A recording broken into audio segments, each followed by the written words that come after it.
Requesting connection. Established. Encrypted. We're live. The show you've been asking for. Advice, technology, and community. Linux first, all others second. This is Ask Noah.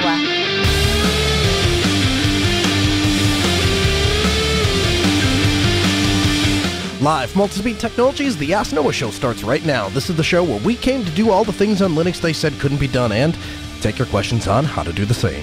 The phone lines are open this hour to be a part of the program. It's a free call, 1-855-450-NOAH. That's 1-855-450-6624, or send an email to live@asknoahshow.com. My name is Noah Chalai. I am your host. Delighted to be here with you this hour as another episode of the Ask Noah Show kicks off this hour. James starts us off from Idaho. Hey, James, welcome to the Ask Noah Show. Hey, Noah, this is just a question because the net is all over the place on the argument, and you've installed more systems than most people ever will. Is there any benefits between swap partition versus swap file? Yes and no. I guess, what is your specific use case? It's average use, home use with I use a lot of hibernate and suspend functions depending upon what I need it, turn it off for, or not off, but you know what I mean, set it aside for. So the short 1 hour radio show, 2-minute phone call answer is that if you can get that swap space into a partition rather than just a file. Now, here's where you wouldn't want to do that. If you're really tight on disk space to begin with, putting it as a file obviously makes it much easier for you to reorganize later down the road. But a lot of people, James, they have this myth that they perpetuate, and the myth is that if you have enough RAM, then you don't need swap space, and that is just simply not true. And the reason that it's not true is because when your kernel runs out of memory, it has one of two choices. It either swaps some of those processes out into swap space, or it panics. Those are its only two options. And so if you want a reliable system, we always want to have some space that's not in memory that we can use as kind of a buffer or a backup zone. Yeah, I knew that part. I just didn't know if there was any benefits between one the old school way or the new school way. Yeah, I mean, we've gotten to a point where obviously we've gotten to a point where we can do these things as a file, and there's no real downside to doing that, except for obviously if you ever have any sort of problems on your file system, you're also going to run into an issue with things that are believed to be running inside of RAM. And so if I can, I'm going to try to get that into a separate partition just because it's a little cleaner that way, because that's the way I would prefer to do it. Again, 1-855-450-NOAH. That's 855-450-6624. James calls from Grand Forks. Hey, James, welcome to the Ask Noah Show. Hey, Noah, good to talk to you again. Same. I'm wondering if you can give me some suggestions on a desktop publisher. I'm in a club here, local club, and I'm trying to make some like help guides for member sign up. And currently, I'm using LibreOffice, but it's giving me all sorts of headaches. Absolutely. I'm wondering if there's something better I can be using. Yeah, so the go-to open source application that you'd probably want to take a look at for as a replacement for Publisher would be something called Scribus. Now, Scribus is specifically designed to do those kinds of things, create brochures, create publications. It's a very, very powerful desktop publishing software, and it's something I would definitely suggest you take a look at. We use all the time at Altispeed. I've also kind of cut the corners. Sometimes, because my mind works very visually, sometimes if I want to create like a flyer or a brochure, we have package deals that we run at Altispeed Technologies. And sometimes the way I'll go about doing that, James, is I'll actually open up a program called Inkscape, and I will lay out my paper size, and then I'll almost design it almost like a piece of artwork. And then I'll export that out as to a PNG and hand it to our printer people, and then they will run it through their fancy printer things. And of course, anytime you're printing something, you want to leave a little bit of a bleed at the end so that they can cut the paper and it will come out very neatly. But Scribus is probably the go-to application that you're looking for. Can I ask what the name of your club is and what it's about? If you don't want to, that's fine. Yeah, no, that's fine. Completely understand. So take a look at Scribus. And the other thing that you can do, James, is if you're looking for, let's say you're going to do a brochure. one of the things that you can do is you can go online and find templates for sometimes they come in Word, sometimes they're Excel, sometimes they're Microsoft Publisher, but you can find templates that somebody has already designed, and then you can just swap out key pieces of information, swap out the title, swap out some of the graphic assets, and that will allow you to produce a really cool piece without having to go through the hassle of designing it from scratch. Okay, perfect. Awesome. Thanks for the call, James. Again, 1-855-450-NOAH. That's 855-450-6624. You too can add your voice to the conversation and be a part of the program. Chaz calls from New York. Hey, Chaz, welcome to the Ask Noah Show. Hey, Noah. How you doing tonight? Excellent. How are you doing?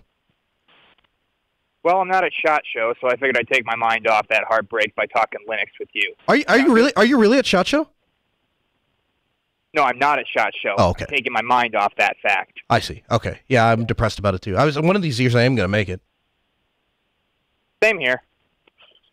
Do a live show from SHOT Show. How about that? Dude, I would totally. Part of the issue that I worry about is it's a weird balance. Like, they'll tell you anytime you work in broadcast that you have to balance. You don't want to be a one-trick pony, and so you don't. If I came on here and all I ever talked about was Linux 110% of the time, every statistical piece of information that we have says that listeners would get tired of hearing that. At the same time, you don't want to become so unfocused that people don't know what they're getting when they're tuned into. And so it's a weird balance to say, hey, I'm into ham radio, and that kind of has a tie to open source. We'll kind of throw that in there and get a couple of cool life stories in there without totally derailing the show. And I'm afraid if I did SHOT Show, what I would end up doing is like a 4-hour-a-day broadcast for the entire week of SHOT Show, and that's all we would talk about, and I would drive half the audience away. Sounds about right. Anyway, now that I've successfully derailed the show. Right, yes. When I started with Linux, it seemed like the Mint project was really highly recommended, and it had a lot of excitement behind it, and it doesn't seem like that's the case anymore. I think I've noticed that, personally, Ubuntu started picking up the slack that Mint initially had, like the pre-installed codecs and things like that nature. And I know they had a security issue, but I guess I'm wondering if you saw the same project, what exactly you think contributed to it, and what stops the Mint project from becoming something along the lines of Ubuntu Cinnamon, for lack of a better term, I guess. Yeah, that's a loaded question. So I'll start with this. Why do I think that this changed a little bit? I think what changed was the fact that people have gone. They started in the corner of choice is a really great thing, and we want a bunch of choices. And I think what that led to is a lot of fragmentation in the Linux community. And I think what happened then after that is there was a core group of people that said, listen, we just need to be able to get our work done. We just need to be able to use the thing. And right now, we've got 59 different flavors, and we still are lacking steam on Linux. And I think about that time, there's a bunch of the big players, Canonical and Red Hat, started to come together and said, listen, we kind of need to standardize around a couple of technologies. And so you saw everybody go to System D. You saw almost everybody, if not all the major players, go over to the GNOME desktop. And now you're watching things kind of center on standard packaging, and I'm not sure where that's exactly going to play out. I personally think it's probably going to land in the realm of snap packages. But as we're kind of watching those things take place, I think what's happened is all of these other competing distros, things like Linux Mint, I think they have tend to fall away just a little bit. And then I legitimately believe that better competition has come along. So all of the customers and all of the instances where I used to use Linux Mint, I have now replaced that with Ubuntu Mate. And the reason for that is partly because of my personal relationship with Martin Wimpress, because I know where he's coming from. I have a huge respect for his commitment to open source and his commitment to the end user. I also understand the design philosophy. If he essentially designed that distro from the ground up to be the answer for the grandmas and the mothers and the friends and the relatives of the nerds. And so given all of those things, I think that Ubuntu Mate is a better choice. Then you combine that with some of the stuff that I don't ever really want to get into on the air, but some of the security concerns that I have with Linux Mint, I think all of those collectively come together to kind of shift away. Does that give you kind of an idea of, does that kind of answer your question? Yeah, definitely within the confines of a 2-minute radio call, it does. Okay. I think what you're going to see is, I think you're going to see some of that come back. We're going to talk about a story a little bit later in the hour about Google's efforts to let every one of their Chromebook users choose a Linux distro of their choice. And I think as companies start to do things like that, I think what you're going to see is companies like Amazon say our needs are very different and very specific as opposed to the needs of Google, are different and very specific as the needs of Red Hat, are very different and specific as opposed to the needs of eBay, so on and so forth. And what you're going to find is each one of those organizations are going to center around a distribution that works well for them, and it may not be one of the big two or big three. It may not be the desktop environment that we're all familiar with, right? Google, for example, they've centered around Cinnamon Desktop. You know, and there's not a lot of companies that have done that. Most of them are either on GNOME, some of them are using KDE, and a whole heck of a lot of them are using XFCE, as I'm finding out. And so to find Google, which is by no means a small player in the computing world, to see that they're centering on Cinnamon, I mean, that speaks volumes, right? And it also speaks volumes on the future of something like Linux Mint. So yeah, definitely know where you're coming from there. So that's my thoughts, and I do appreciate the call, and I appreciate the continued support of the Ask Noah program, but what we'll have to do is we'll just have to sit it out and wait. We're at an impasse right now. Maybe impasse is the wrong word. We're at a juncture where technology is about to, I think, is going to change big time. You are watching users flee the desktop environment. I know so many people, even some people that work here at Altispeed Technologies. Now, they're not working out in the field doing technician work, obviously. But some of the administrative staff that work for me, we just had a team meeting, and I sat down. We were discussing how things work, and one of the things that I became painfully somewhat aware of is that a lot of people that work here in the administrative part are not using physical computers. They prefer to do their work on their smartphone and on their tablet. That creates an interesting environment for us in Geekland. That creates an interesting environment for us who are trying to push a desktop operating system and, quite frankly, don't have a hugely competitive mobile operating system that can compete with the likes of iOS and Android.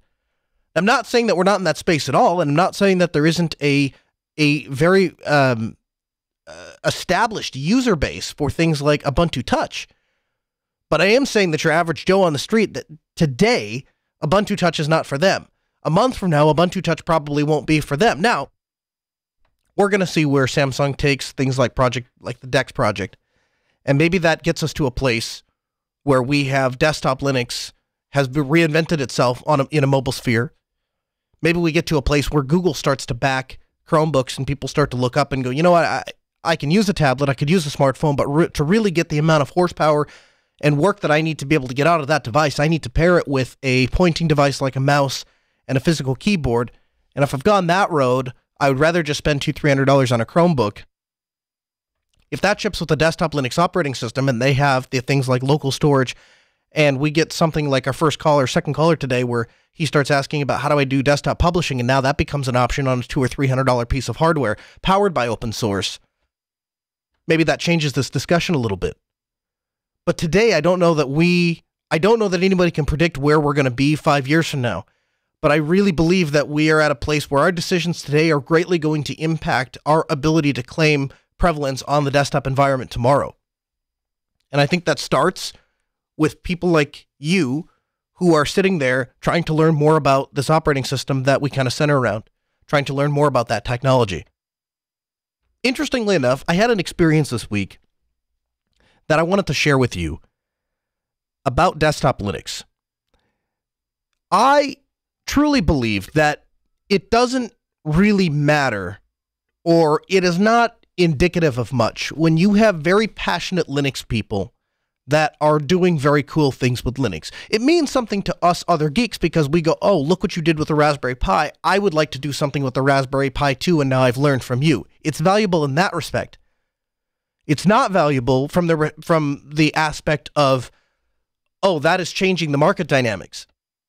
Because those people don't represent the market dynamics because they were already predisposed to use an open source or Linux solution.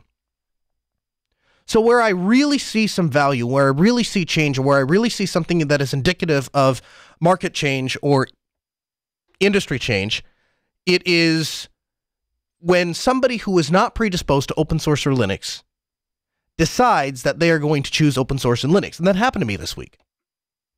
Some of you know I have another job at a radio station, and I do talk radio.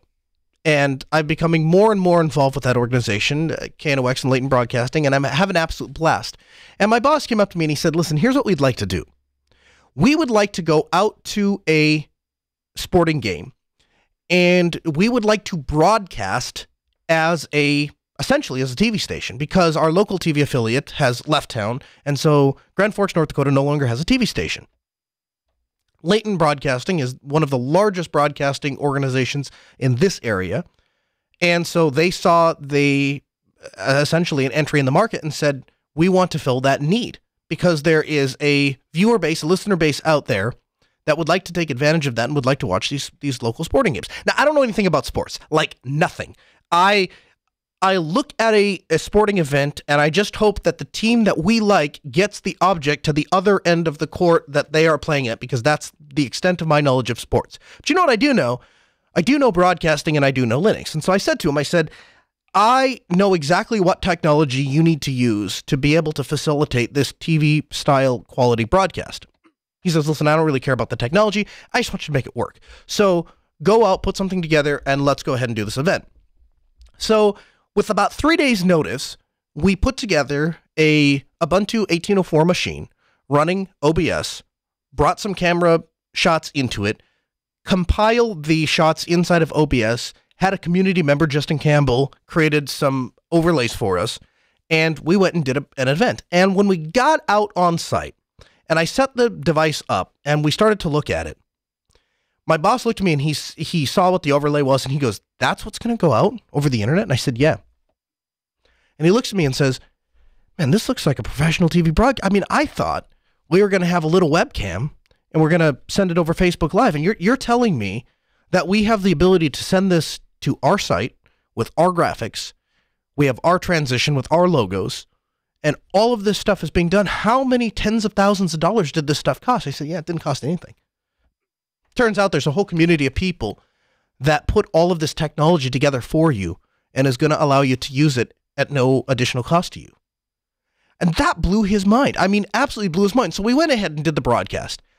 And if there's anything that I have learned in my short stint of working with large production, large media companies, is they have very, very little tolerance for error.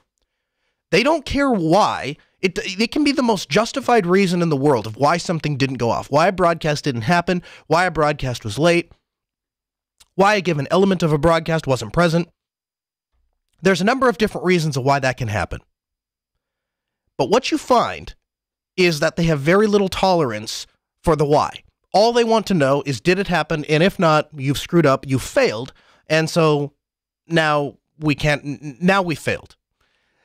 And, but we didn't. It went off without a hitch. It went off fantastically. In fact, it worked better than we could have ever imagined. Myself included, because I'm used to having a couple of problems. I'm used to having a couple of hiccups along the way. But you know what's happened? Since the last time that I've gone out to do a remote broadcast where we've done it on site till now, the team at Open Broadcaster has done a fantastic job of refining stuff and getting things down to almost perfection. And the ability to bring in dynamic elements like pre-recorded videos and pre-recorded elements, and to bring all of those in and do stream splicing and all those kinds of technologies. All of those things make it so much easier to be able to deliver a quality product. And again, these are people that have absolutely no idea what we were using. I mean, to this day, I bet you if you walked into his office and said, yeah, so what was the operating system and software suite that you used? He wouldn't have any idea. And he doesn't care. He just knows that we were able to do what had previously taken a television company to do.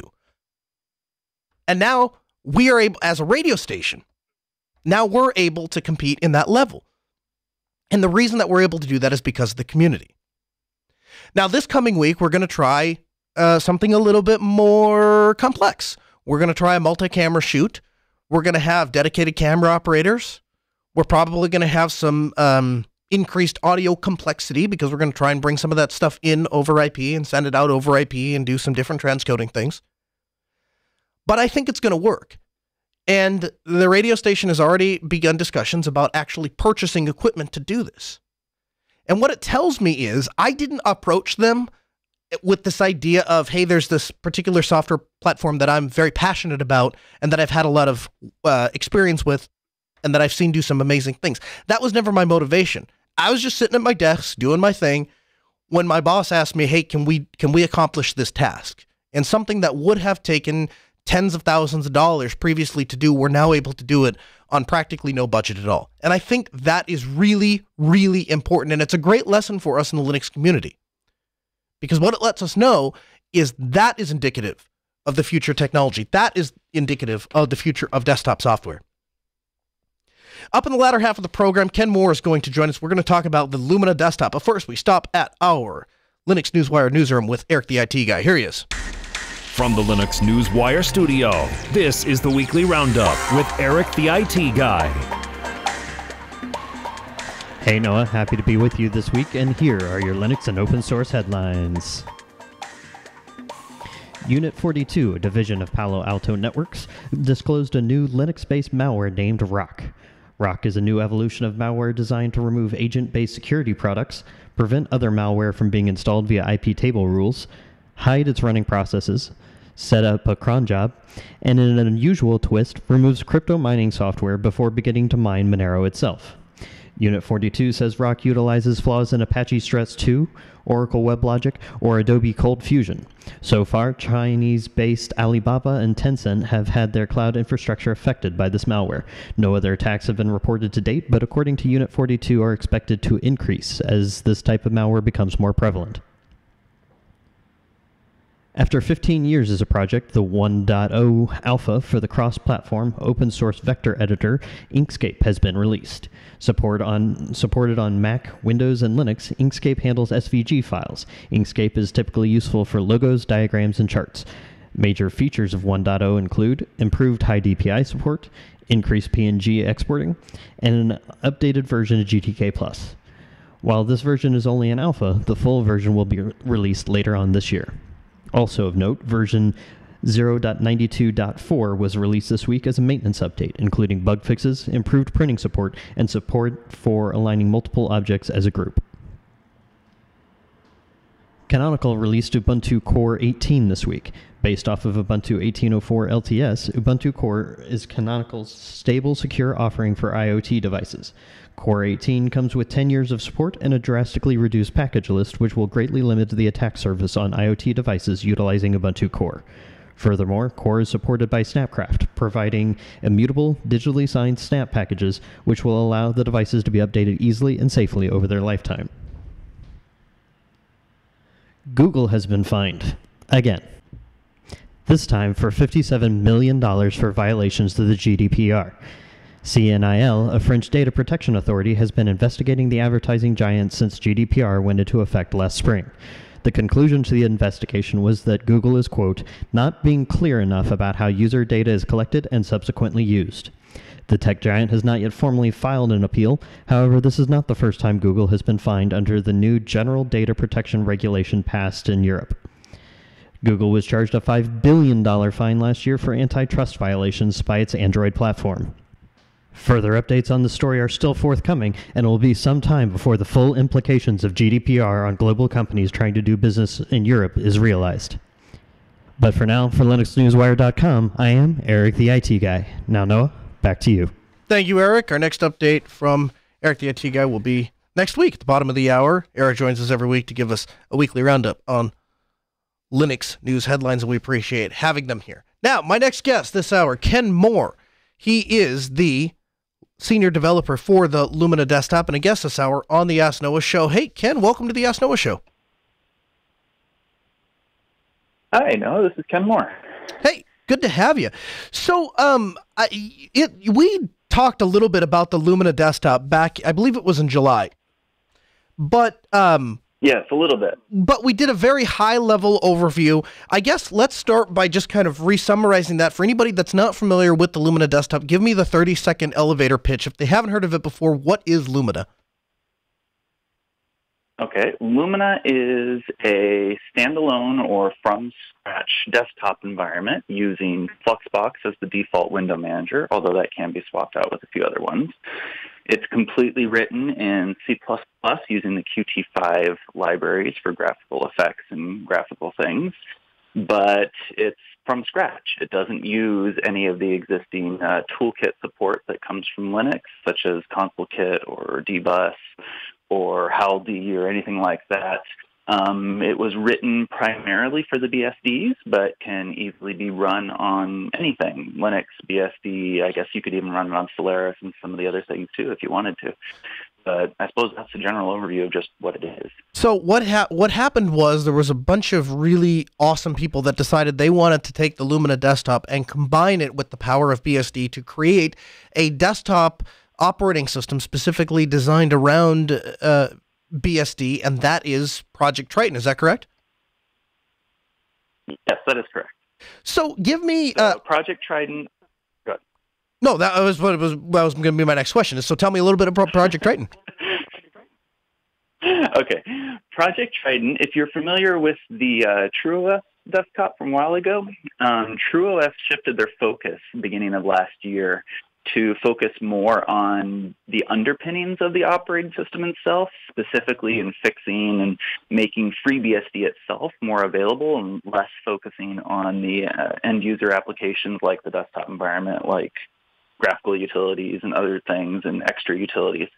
So they made that shift. So Project Trident was born out of that.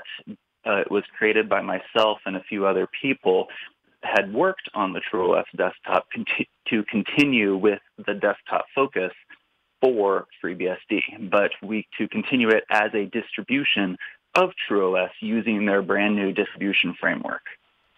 So we, of course, picked Lumina as the desktop for that, and it's become the crux of the new operating system or distribution called Project Trident.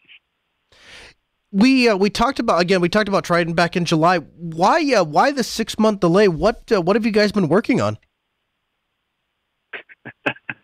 So originally, we've been working really closely with the TrueOS guys, and they had promised an 1806 version of TrueOS called 1806 stable. They tag their releases every 6 months. And they had promised that was going to be the first big release of the distribution system and that everything would work. And Project Trident was basically the first one on the block to actually run it and test it and stuff. And we found 1806 to be completely unusable. Really? To be fair, they did a lot of work. It's a brand new framework, but there was so much still missing that basic things didn't work. You couldn't turn on services in the ISO in order to make sure the mouse worked. Things like that. It worked fine from a server perspective where all you were doing was, one keyboard doing, using dialogue and the arrow keys to do an installation. But the moment you needed to use a mouse or a graphics card, things went completely sideways. They just hadn't even thought about that. So we worked really, really closely with the TrueOS guys. I sent in lots of patches and worked closely with them for the next several months after that, actually on the TrueOS side of things. So we added all those extra bits to the distribution framework. We added all the options. We added all the ISO slimming options to the distribution framework as well, so that now with TrueOS 1812, the distribution system is ready to rock and roll. And Project Trident is the first proof of that, with GhostBSD following soon behind, from what I understand. Very cool. That's very cool. And what are some of the changes that have come? You guys just did your latest release, is that correct? Yes, we just had our first release last week. So it is based off of TrueOS's 18.12 stable branch. And we are getting ready to actually release Update 1 for Project Trident tomorrow, which is part of our weekly update cycle for Project Trident. So what we do with that is we use the stable branch of TrueOS for the operating system, which in this case is 18.12 stable. But the way it works on FreeBSD is that the ports tree or the applications all live in a completely separate repository from the base operating system. So we are keeping a stable operating system while we are weekly rolling updates to the ports tree or the application tree and rolling out new packages for every single third-party package. So tomorrow's update will be the first of those of Update 1 for the 1812 release, updating all of your web browsers, all of your graphical libraries. It'll even give you some new graphical driver updates too. Those are included. How about the new bootloader that you guys have? Oh, that's special. So that was another thing. So during that 6-month period between 1806 and 1812, not just on the TrueOS side and with us, but also on the FreeBSD side, there's been a lot of major infrastructure changes. One of them being that the entire bootloader for FreeBSD got changed. So originally the bootloader for FreeBSD was written in Forth, and it worked reliably, but it wasn't expandable or something from what I understand. I'm not sure the exact reasons behind it, but they decided that they needed to have a new bootloader written in Lua instead of in Forth. And that would fix up a lot of the UEFI integrations. It would fix up just a whole lot of things that were still sitting in the queue waiting to get fixed in the Forth loader that nobody could either fix or nobody could find time to fix. With Lua, because it's a much easier language to script, I guess maybe they were hoping it would make it easier to implement all these because a lot more people could actually do the work. I'm not sure exactly, but by and large, the end result is that in the middle of that release, FreeBSD switched to bootloader. So we were right at the forefront building, pre-release versions of Project Trident, and all of a sudden we get a flurry of reports saying, hey, this doesn't boot anymore, or hey, I can't install anymore, or hey, what? And we was like, wait a minute, what happened? And that's when we discovered, oh yeah, they switched to the default bootloader. Man, that would be rough. So that was a wild time. It sounds like it. Sounds like that would be rough. You talked about weekly updates, but I also understand that you have a new updater, both the command line updater and a graphical updater. Talk about that. Yes. So as part of my work with the TrueOS guys, we talked a lot about needing a new updater.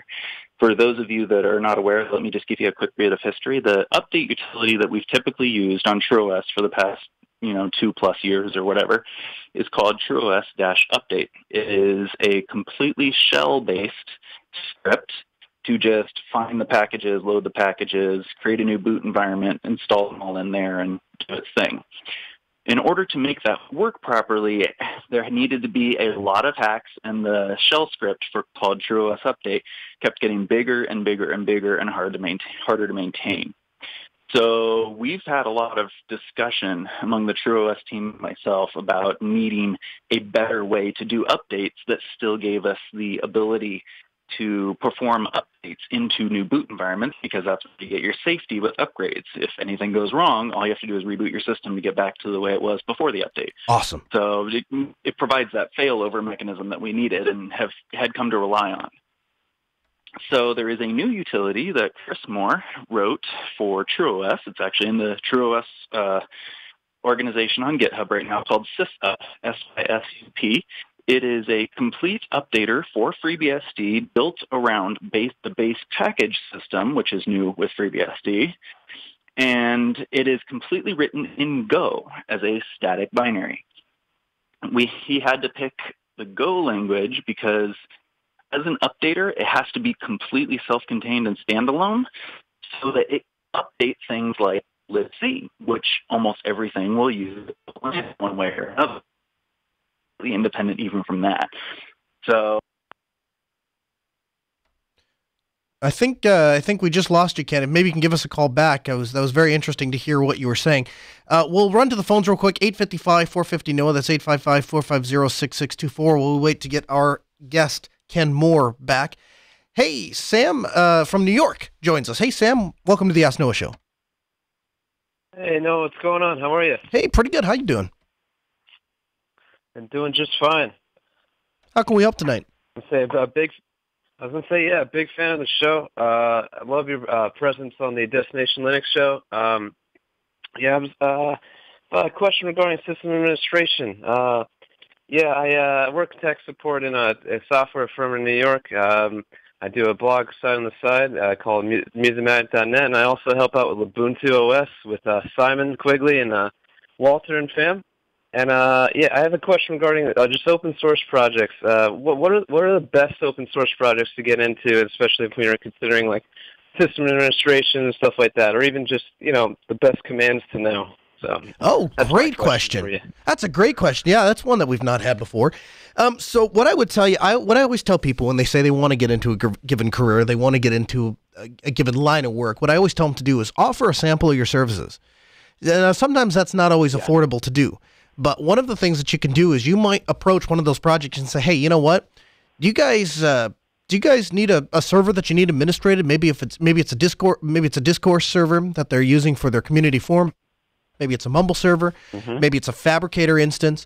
Maybe it's a GitLab instance. Is there anything that I can do? Do you need some help? Chances are every project has something they've got some resource that they use, and it's just kind of been pushed away. Now, one of the things that Simon, who has taken over as Director of Operations for Altispeed, what he's actually done is he's come to me and in meetings said, hey, here is a project that needs some love and does not have the resources to provide that love.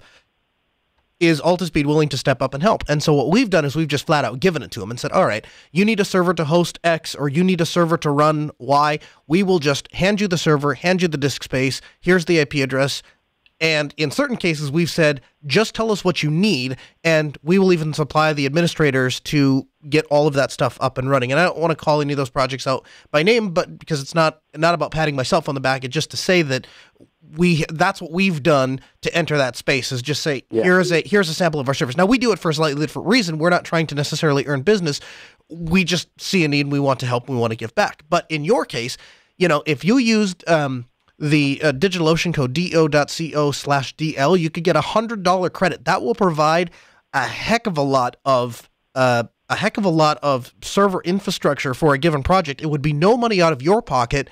And then they might look back over and say, hey, that Sam guy in New York, he does some amazing things. He ran that XYZ instance for us for 3 months, and we didn't even have to pay for anything. We could kick some money his way and maybe hire him on as a remote sysadmin. That's the goal. All right. Thanks. Good idea. Awesome. Well, thanks for the question. I appreciate the time. Yeah, thanks, man. Again, 1-855-450-NOAH. That's 855-450-6624. The email, live@asknoahshow.com. Ken Moore, my guest this hour, the lead developer for Project Trident, and he joins us again. Hey, Ken, welcome back. Oh, there you are. Okay. Wasn't sure I got reconnected. Yeah, apologies for the apologies there. I'm not sure what happened, if it was my end or your end, but we had a phone disconnect. But anyway, you were talking about Project Triton, and I'm not sure exactly what the last thing that you had said before it dropped, but we were talking about the new updater. Yeah, the sysup updater. Yes. Now, it was written in Go and needed to be statically compiled so it can update things like libc without itself crashing out and bombing. So that work has pretty much all been done now on the TrueOS side, and we've been spearheading that. Well, not spearheading it, but Chris has been spearheading the development of that on the TrueOS side. And then on the Trident side, we have written a brand new graphical utility that uses sysup in the back end to provide complete end-to-end control of all system updates on your system. So it's a user-based process that you can run. And when you log into your desktop, it's automatically set to start, and it'll just put a little cloud icon in your system tray, and that'll tell you the status of the system with regards to updates. And then if you click on that, it'll open up a window for it, which will show you not just if there are updates available or let you check for updates or anything like that. It'll also show you all of the boot environments and previous updates that you have done so that you can, with one click or 2 clicks, roll back and then reboot your system to switch back to an older system or delete old boot environments or do whatever you would need regarding update management. We also have a work in progress in there right now, which is not quite enabled yet. It'll probably get enabled not tomorrow, but maybe the week after or the week after that, the next couple of weeks, to add ability to switch around between package repositories. So if you want to switch between the release branch of packages to some kind of development branch of packages and stuff, you can easily do that within the update manager as well. Do you ever see, how do I want to phrase this? Do you ever see Project Trident becoming a enterprise operating system, or do you see it being an operating system for hobbyists and geeks? I would like to make it an enterprise operating system. Obviously, we're not there right now. We just had our first release. It's going to take a little bit getting up to there. But that, I think, is probably my end goal, is to make it something that anybody can run, not just hobbyists, not just people who know what they're doing, but people like my parents or people like your grandma or grandpa who only know how to use the mouse and click on a couple things like, oh, that AOL internet thing. I've had that conversation way too many times with people. For people like that, or for people at corporate cultures as well, where you just want to run workstations, or universities where you just want to provide systems for students to be able to access XYZ things. So I want it to be enterprisey enough to do all of that. The reason I ask, and I guess where my thought process goes with this is, I know that there's going to be somebody out there that's listening to the interview and they go, well, BSD is not Linux, it's just a Linux knockoff and I don't really care. But the reality is that BSD technology, I mean, in all seriousness, has taken off in such a way when it comes to things like pfSense and when it comes to things like FreeNAS, that they have established themselves as the go-to industry standard. And that's based on BSD technologies. And so the question that I'm left with, and where I come to with this, Ken, is if BSD can establish itself as a go-to industry leader in storage solutions and go-to industry leader in routing and firewall and edge devices, how hard could it be, or how much of a gap really is there to create an enterprise operating system for the desktop? Exactly. And that's my exact thoughts as well. It's like, there has to be a little bit of work in order to make particular aspects of the operating system enterprise quality. And people have done that for the storage side. People have done that for the firewall side. I just think nobody's just stepped in to do that from the desktop side, because the desktop side's probably the most complicated side to do that for, because you have to juggle not only all of the firewall and storage side in the back end, but you need to manage the graphical system, you need to manage the applications, you need to manage the configuration of the system. There's a whole lot more aspects, but it kind of all comes together under the desktop heading. And that's kind of what we're tackling, and we're trying to do it piece by piece. We know we're not going to be able to do it all at once, but maybe we can work our way up there. And so the reality is, all of those individual technology components you've already created, or the BSD community has already created for one reason or another, right? Because jails have pre-existed containers in Linux for I don't know how many years. So a lot of that technology was started in BSD. Mm-hmm.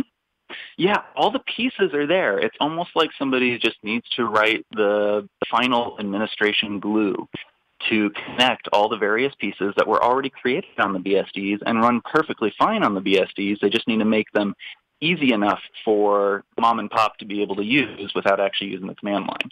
I think that's where most of the current technologies fail a little bit on the BSD side, is nobody wants to take it that last step and make it easy to use. They just want to make it able to work.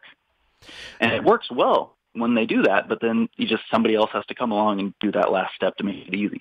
I agree. And I think you guys are well on your way there, and I think you guys are doing an absolutely bang-up job. Talk to me a little bit about Clang. What is Clang, and now what is the new changes that have been made to Clang? Well, Clang is the C-Lang compiler tool chain that comes from Apple. So that is what the BSDs, and particularly FreeBSD, use instead of GCC for compiling the operating system, compiling all the packages. So within the last 6 months, FreeBSD just switched the default version of C-Lang from version 6.0, or Clang 60 or LLVM 60 is what the name of the package, to LLVM 70. So with that comes one of Clang's hallmarks, at least in my experience, is that it's much more strict about code quality. It's much more strict about correctness. It doesn't make a lot of assumptions and fill in the gaps like the GCC compiler does, in my experience. So you have to deal with all the fallout from applications, from the OS, dealing with all these new types of things that the compiler is checking for and then erroring out on, saying, oh, you're not technically allowed to do that. So it's just chasing down all those little things to fix them all. That's awesome. That's great. And I understand there was some changes and updates to the Xorg and display system. Yes. So one of the things that we've been working on from the Project Trident side is we wanted to tackle Xorg setup right out of the bat, because that's always been one of the things where it's like, yes, you can set up Xorg, but now you got to go edit this file, then you got to go over here and add your user to this group, then you have to go over here and do, and then the list keeps going. There's a whole set of things you got to do. With Project Trident, we wanted to make that all automatic, end-to-end setup of Xorg with best driver selection and load kernel modules that are needed for FreeBSD, the whole 9 yards. So that was part of our first release, is that was the feature we really wanted to target for our first release of Project Trident, that the moment you install it, it will automatically select the best driver for your hardware, set it up in Xorg, automatically load any of the fonts you have installed into Xorg. It will go ahead and load any kernel modules that your driver needs. And then if that still doesn't work for some reason, it even sets up a fallback xorg.conf and will load that in the fallback driver so you can still boot to a graphical system to use and modify and do whatever you need to. And last but certainly not least, I understand that you guys did some work on inheriting and auditing the code for TrueOS. Now, you touched on that a little bit, that there was some work to be done, to be finished up there before you could move on with your goals. But how did that go? Yes. That actually went quite well. So we went through all of the various config files, all the various places where things have been placed. I mean, TrueOS was the continuation of PCBSD. So we had a lot of history there, a lot of old files that were put in place to fix, problem XYZ that maybe wasn't around anymore, which might be causing more problems now. So we basically just did a full audit, end-to-end audit of every single file that the desktop was installing that needed to be available, making sure that it worked with the current versions of Xorg and the current versions of FreeBSD, if it related to those systems, any other service files. They're end-to-end audit, so it's completely cleaned up, and you can really see that with Project Trident now. So when you actually run it, we've had a number of people say, hey, this seems to run about 10% faster than TrueOS desktop used to, or PCBSD used to back in the day, and that's just because we've cleaned up everything. Ken Moore, he is the lead developer of Project Trident, on Twitter at Project Trident, and a guest this hour on the Ask Noah Show. Ken, thanks so much for taking the time to be here with us and explain this. I can't thank you enough for all of the work that you've done in bringing all of these technologies forward, bringing some competition to Linux, maybe in the Linux camp right now, but this is certainly exciting stuff, and we definitely want to continue to follow it, and hopefully we'll get you back on the program, and we'll continue to follow the development of this exciting project. Thank you very much. No, thank you for having me on and having a great time. Yeah, appreciate it. Thanks for taking the time. 1-855-450-NOAH. That's 855-450-6624. The email, live@asknoahshow.com. Did you know that probably the most exciting thing about the Ask Noah Show to me, and it was not something that I had intended to do or had intended to work on when we first started, but it was the organic community that has sprung up. We have made connections, and I've made personal friendships with so many of these people that have joined the Telegram group, which is our Geek Lab. It's our 24/7, 365 Geek Hangout. You can join it at telegram.asknoahshow.com. Of course, we're going to continue to try to build our IRC chat room that is hosted on Freenode, #Ask Noah Show. Make sure to join us there. Well, this week we did something kind of special. System 76, who's no stranger to focusing on the community and caring about the community, reached out and said, listen, here's the thing. You and the Ask Noah Show have really centered around Linux, and a community has sprung up, and we are really proud of that, and we're really thankful that that happened.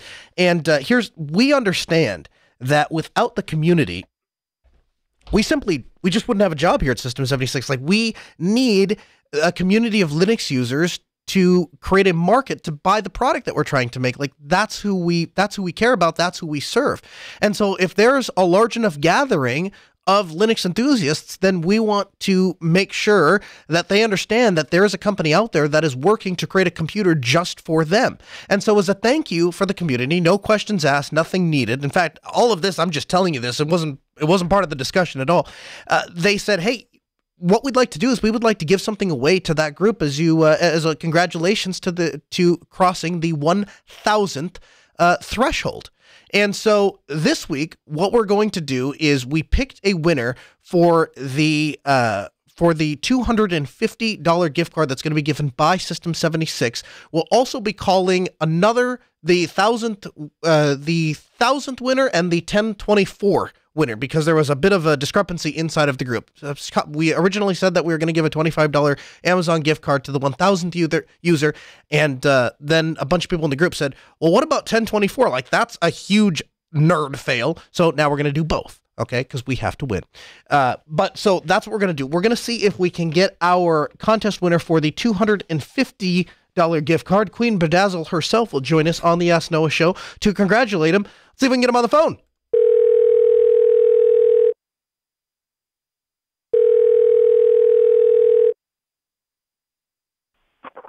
Hello? Jake? Yeah, Hey, Jake, it's Noah from Ask Noah show. How are you? I'm good, Noah. How are you? Doing all right. Hey, Jake, I want to introduce you to a good friend of mine, Emma Marshall from System 76. Hey, Jake. How's it going? I'm good. How are you? Good. I just wanted to call and let you know the Ask Noah show is giving away a $250 gift card for System 76, and really? you won. Oh, thank you. Are you in the market for a new computer? Yeah, I actually am, because one of my older ones has been having problems, my ThinkPad T420. I was looking at one of their thin-in lights. I'm not really sure what the name of it was. The Galago Pro? Yes. Well, we've got a handful of options. The Galago Pro is our most portable one. Starts at $899. And then we have another thin laptop, which is the Oryx Pro, if you need a more beefy machine with dedicated graphics. I don't need anything like that's too GPU intensive. Like, integrated graphics is just fine. Sounds like the Galago Pro is a good one to take a look at then. Yeah, I'll definitely look at it. We also offer mini desktop options based on the Intel Nook series. It is a customized version of that. It is one of our most popular little machines because it is such a powerhouse in such a small form factor. And then we also offer beefy servers for all of your database needs.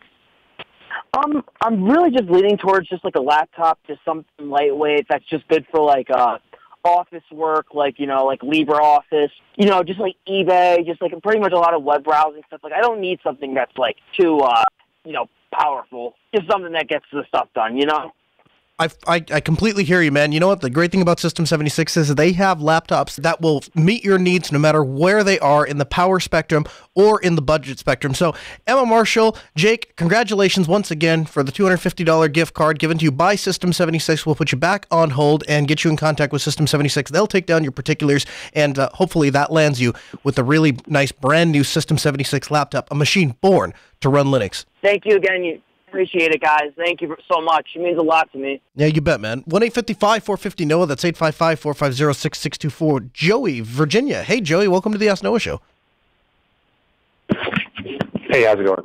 Hey, pretty good. Find out what, if any, type of KPI dashboard you use at AlsoSpeed, key performance indicator, like financials and whatnot. We don't have... I don't know that we have anything like that. We've got a couple different things that we use for a dashboard-like stuff. Obviously, we've got a dashboard that keeps track of server health and stuff like that. And then we've got actually a Fabricator instance that's new as of 2019 that we're using to keep track of internal projects and discussion and stuff like that. Unfortunately, I'm not sure that we've got anything else as far as a company dashboard for finance analytics. Okay. Just curious. There's literally 100 to pick from, so having trouble making up my mind. All right, yeah. Hey, you know what? If you can, when you choose something, give me a call back because I would like to know. That's definitely something I would be interested in. It's just at the moment what we've done is essentially paid accounting people to take care of that for us. So yeah, let me know, Joey. I appreciate it. And great question. 1-855-450-NOAH. That's 855-450-6624. The email live at AskNoahShow.com. We go to our community mumble room. We got a couple questions in here. I guess we'll start with is it Bruce? Yes. Hey, what's up? So I go to conferences a few times a year, and I've run into some situations where we have a couple of older laptops that were, ancient things that have things installed on them, and we're too lazy to put them on new machines, so they don't necessarily operate on the 5 gig bandwidth. So I have a DDWRT router that I've taken with me to these conferences, and I was trying to use the client bridge mode to see if I could basically give my laptops wired access to the conference Wi-Fi through that DDWRT, and I saw a couple of how-to guides and step-by-step guides on DDWRT.com, but try as I might, I couldn't get it working. So I'm wondering if I'm barking up the wrong tree, or if this is something that you know is possible, et cetera, et cetera. If you've got even a $50 budget, there's a device made by TP-Link. It's looks like no bigger than a wall wart, and essentially has a single Ethernet jack, and it does exactly that. It is a wired access point client, and so you point it at the access point you want, you plug it into your laptop, and now you've got a wired access to a wireless network. I was also thinking maybe of doing repeating wirelessly as well as wired. I've used a device like that in the past at a client site that was a Netgear that did the same thing with a device that did not do wireless at all. But the reason I tried the DDWRT was also to try and make my own wireless network that was basically repeating the conference wireless. So I think that's why I tried that rather than just buying a device. Oh, sounds good. Well, hopefully that gets you there. I'll have a link for that other TP-Link device in the chat room. Echoes, is it something I can answer in about 30 seconds? Oh, looks like she's not in there. That's fine. Well, we'll get you next week then, Echoes. Hey, you're listening to the Ask Noah Show. That puts this show in the books, but we'll be back next Tuesday at 6 p.m. Central. Huge thanks to Ben, our producer, Sarah, our call screener. We'll see you next week. The Ask Noah Show continues. And if you need any information in the meantime, make sure to head over to our website, AskNoahShow.com. We're updating it all the time. More and more content available for you 24/7.